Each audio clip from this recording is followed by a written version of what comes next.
What is pandiculation? This is from the Somatic Movement Center.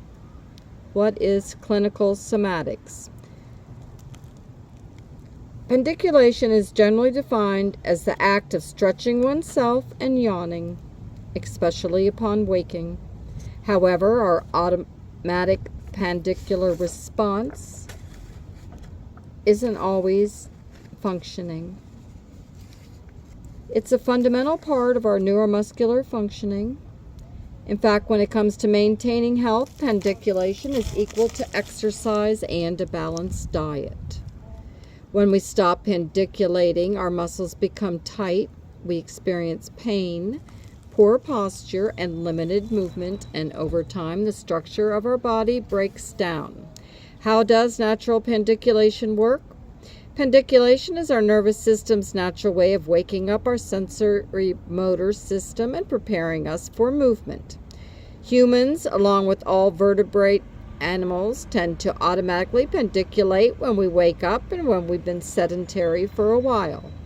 If you've ever seen a dog or cat arch their back when they get up from a nap, or watched a baby stretch their arms and legs as they wake up, you've witnessed the pandicular response. It may look like a stretch, but when we pandiculate, we're actually contracting muscles that have been inactive. Pandiculation sends feedback to our nervous system regarding the level of control over our muscles, thereby helping to prevent the buildup of chronic muscular tension. This is an extremely important function of the pandicular response. A pandiculation contracts and releases muscles in such a way that the gamma loop, a feedback loop in our nervous system that regulates the level of tension in our muscles, is naturally reset.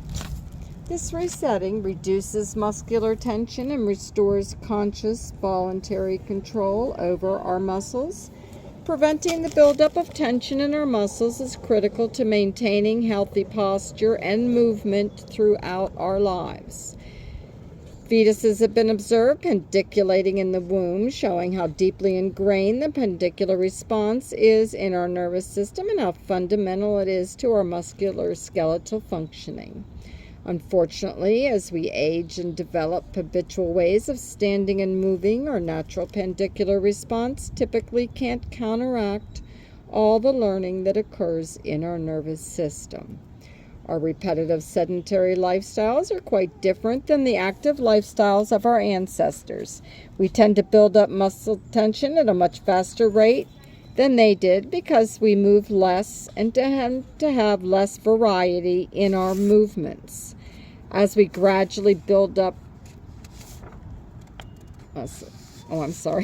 Thomas Hanna, the founder of clinical somatic education, studied neurophysiology and the effects of the pandicular response. He explored how pandiculation directly addressed the habitual muscular tension that was the underlying cause of his clients' chronic pain and posture and movement issues. Hanna developed hands-on movements and self-care exercises that made use of the pandicular response. These voluntary pandiculations begin with a concentric contraction. Tension in the muscle increases while the muscle fibers shorten, bringing the origin and insertion of the muscle closer together. This is followed by an eccentric contraction in which muscles are engaged while they lengthen under load. Picture what your biceps are doing as you lower a dumbbell, for example. The muscles are slowly lengthening, but they're still engaged as long as you hold the weight. A voluntary pandiculation must be performed very slowly and consciously so that the nervous system is able to sense and integrate the biofeedback that the movement provides. The opposing muscles should not engage during the eccentric contraction phase of the pandiculation, and the resistance or load must be applied so that the actively lengthening muscles in the hands of a pandiculation, the practitioner provides resistance to the muscles that are actively lengthening. These hands-on movements can be performed in any position relatively because the practitioner can adjust the direction of the resistance as the student moves through the range of motion. Most of the self-care exercises that Hannah developed are self-pandiculations in which gravity provides the only resistance. This means that you must be in specific positions relative to gravity in order to pandiculate muscle groups correctly. Hannah's voluntary pandiculations proved to be groundbreaking. It was the first active technique that a somatic educator had employed to any significant degree. Previous somatic educators had focused on passive movement techniques that improved function by increasing sensory motor awareness and relaxing the nervous system.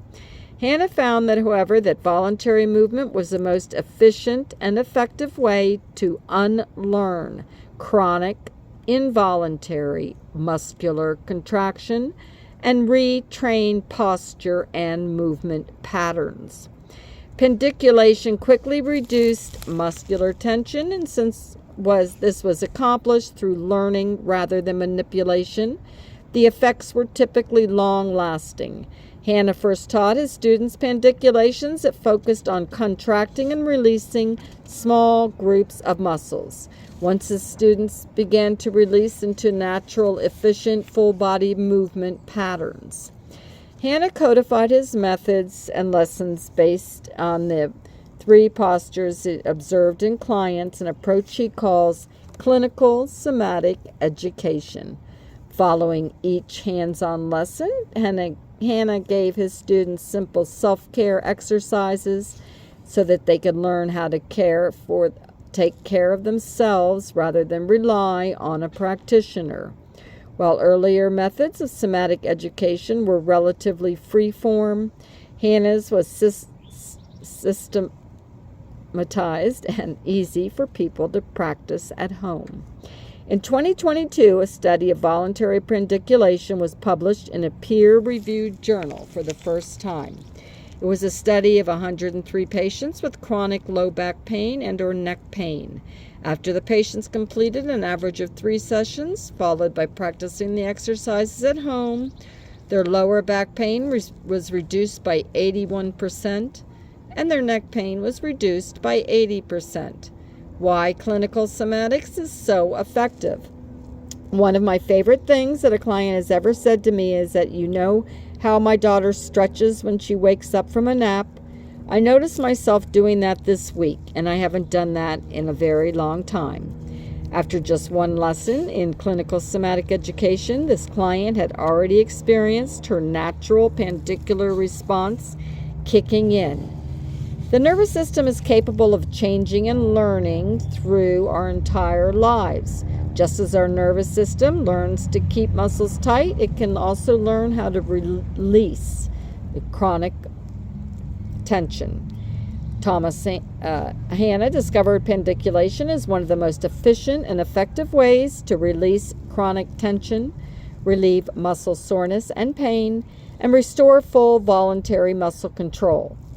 Clinical somatic education is so effective because it's far more than a method of movement that someone made up. It's an extension of our innate neuromuscular functioning.